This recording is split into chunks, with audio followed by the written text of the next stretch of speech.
We have incoming waves of power for October due to the very personal and fast-moving planets, Venus and Mercury, who are in exaltation, in high dignity as bright morning stars. And I will also speak on how Mars, in his place of detriment and invisible, will affect us as he's just moved into Libra. So I am Tammy Antoinette.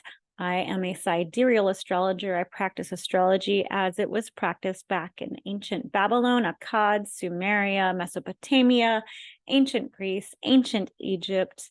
And if you'd like to know more about that, you can look at my video titled, "What is Ancient Astrology and Why Do I Practice Ancient Astrology?"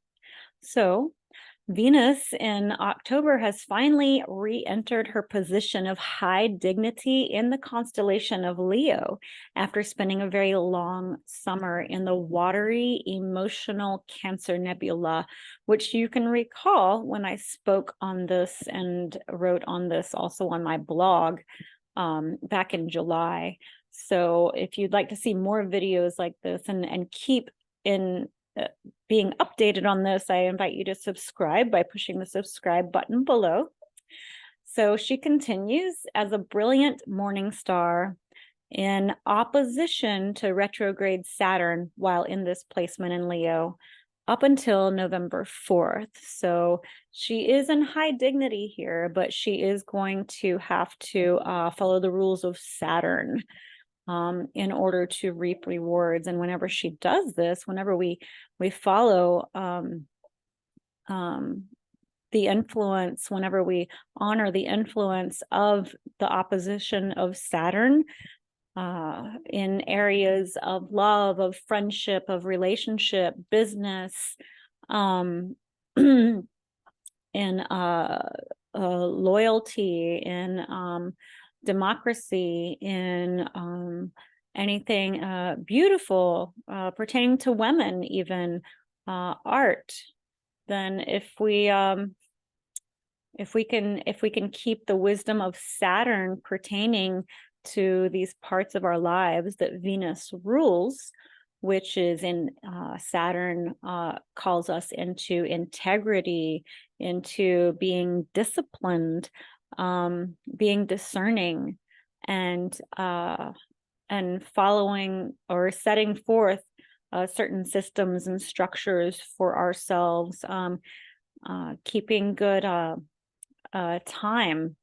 Saturn is Father Time, being consistent with our efforts, doing the hard things whenever we know that because they're right, following our morals. And then we will be rewarded in these areas of life for the long term if we do what Saturn is asking us to do during this time. So if we have put during her retrograde journey since July, August, September, when she went forward in Cancer, she went backwards in Cancer, she went forward again in Cancer. She was there a long time. So and Cancer rules our homes, our families, our emotions, and our ancestors, where we come from. So if we have put this extra love and nurturing into our homes, our families, our ancestral and emotional healing during this long journey through Cancer, then we are now reaping these higher rewards as we're being called into higher leadership positions with in our lives, with stronger and healthier boundaries, keen discernment, truth, integrity. So Venus is very creative, and Venus also blesses children in matters of while she's in Leo. So she's very creative in her leadership position here in Leo. And we can harness this energy by focusing on what brings us joy and moving forward with our best integrity in these areas of life. So if your amuleton is Venus, if you're born with Venus very strong in the sky, if your ascendant or midheaven are graced by or ruled by Venus in your sidereal horoscope, or if your ascendant is Leo, then she's literally really blessing you right now, and you're fully supported in your relationships and areas of beautification, friendship, values, business. If you can stay in integrity, morality, keep healthy boundaries and discernment in these areas, especially during this time in Leo, you will reap these permanent rewards in literally every area of your life. So Mercury is also a bright morning star, and he is in his highest dignity right now in earthly Virgo, in the Virgo constellation. So now is perfect timing for purification of our thoughts. We're fully supported in this. It's easier to do right now. So if we can find and receive, if we can purify our thoughts, be discerning with our thoughts, and we are supported in finding and receiving divine insight also through writing, communication, expression, meditation, study, research. Whenever we tend and nourish our minds and our thoughts, we can receive the beautiful divine inspiration of the light of Apollo himself. And this is the morning star who gives us the divine inspiration. Mercury is only visible about 15% of the time in the sky. So the rest of the time he's dark. So really take this week especially to nourish and nurture your minds and these areas of life that are ruled by Mercury, for communication, research, purification, insights, especially in areas of health, nourishment, spirituality, sciences. So if you were born with Mercury on your ascendant or on your midheaven, or if Mercury is your amuleton, if you're born with the constellation of Virgo on your ascendant, you're supported fully with new projects, taking action with any ideas and inspiration, communication, and in any research and health decisions, especially this week. So if you imagine your mind as a beautiful garden, a question to ask would be, what needs to be weeded, nourished, fertilized, and watered? How have you been tending the garden of your mind and thoughts? And in what ways can you be a better gardener of your mind? We can better tend our minds by choosing what to read, what to watch, what to listen to, what to focus on, and with our diligent prayers. So this is how we create. Thoughts are literally things. And whenever Mercury is in high dignity, it is the best time to really, really tend to our mind, because it's actually the easiest time. And we can form these new habits and patterns. Mercury also rules habits. He's the planet of habits and patterns. So if we can do it now, whenever it's easier for us, then whenever we reach more challenging times, as far as the dignity, the energies that Mercury provides to bless our mind or to challenge our mind, then we will already be strengthened and better equipped to use our mind and to receive divine inspiration. So really pay attention to these areas. What are you reading, watching, listening to? What thoughts are you focusing on? What thoughts are you allowing into your mind? What prayers are you deciding? What affirmations are you deciding for yourself? And this is how we tend to our mind. This is how we nourish it. Or if we allow these darker thoughts to enter our mind, or we allow toxicity as far as what we're watching, reading, listening to, focusing on, then, what happens to our garden, the garden of our minds, right? What do we have left? So whenever we properly nourish, purify our minds, we're primed for receiving the highest levels of inspiration and creativity. Our minds, our gardens, our prayers are connected through the entire mycelial network of minds throughout the planet. So just like our gardens are all connected through their own mycelial network in others' gardens. So this is whatever we're the quality of our mind, how we keep our mind affects the entire collective consciousness. When you tend your own mind, it affects all of the planet. So this is how powerful Mercury is. So we move on to Mars, who is still invisible. He passes through the Libra constellation October 5th through November 17th.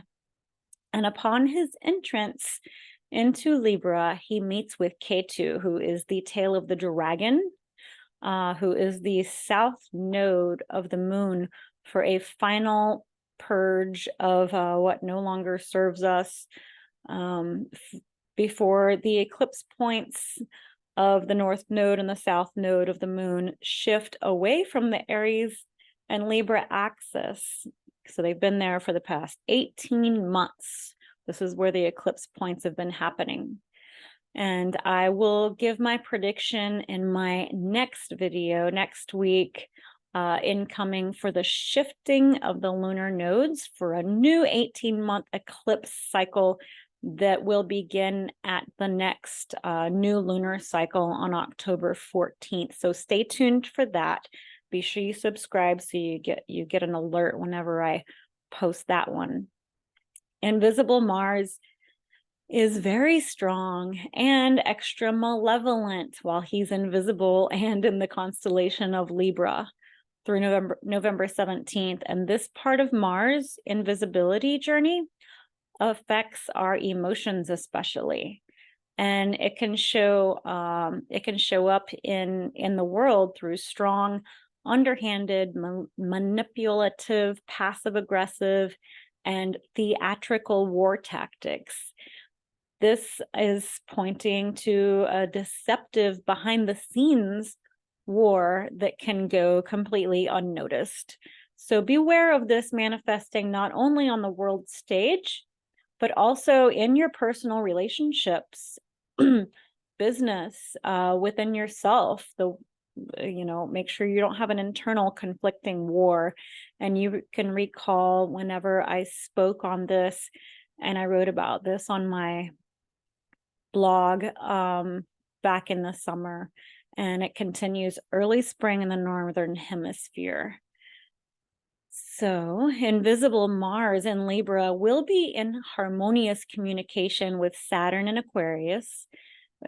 He's supporting us in practicing, Saturn is supporting us in practicing discernment, supporting us when we trust in the reality of remembering the freedom of our divine humanity, and remembering to use our prayers to ask for, request, petition for justice when it comes to these unrighteous wars that Mars can intensify and create. So staying out of fear and cultivating more faith, diplomacy, and trust in your righteous freedom is very powerful. It's how you keep your power and how you help manifest the more benevolent side of Mars. So you're always supported whenever you petition, use your prayers to petition for grace. So if your almutin is Mars, if you're born with Mars on your ascendant, on your midheaven, or if your ascendant or your moon are in the Aries or the Scorpio constellations, you want to pay extra attention in your life to be more diplomatic in your relationships and practice awareness and discernment with any possible self-destructive tendencies that may come up. So really practice self-discipline during this time. and it will instill more strength for you, more confidence for you moving forward in all areas of life. That's how you'll be blessed during this time. And remember that all is always in perfect divine order for our growth and for our evolution. And we are co-creators of our own reality. So whenever we do our inner work, our personal development, whenever we do certain practices to clean and repattern any unhealthy karmic loops and clean our epigenetics, we experience the higher dignities of the planetary influences, and we can be rewarded greatly. For example, instead of the warlike attacks and destruction of Mars, and the conflict, we can experience the more benevolent aspects of passion, inspired action, high energy, and creative powers. So, how are you using these changing personal energies in your own life? In what ways would you like support? I invite you to leave me a comment or send me a message. I'd love to hear from you. And our emotions affect our health, the workings of our mind, our decisions, our circumstances. If you would like support with these cycles, I invite you to reach out to me for a consultation at thestarqueen.com. And I wish you much love, joy, and peace.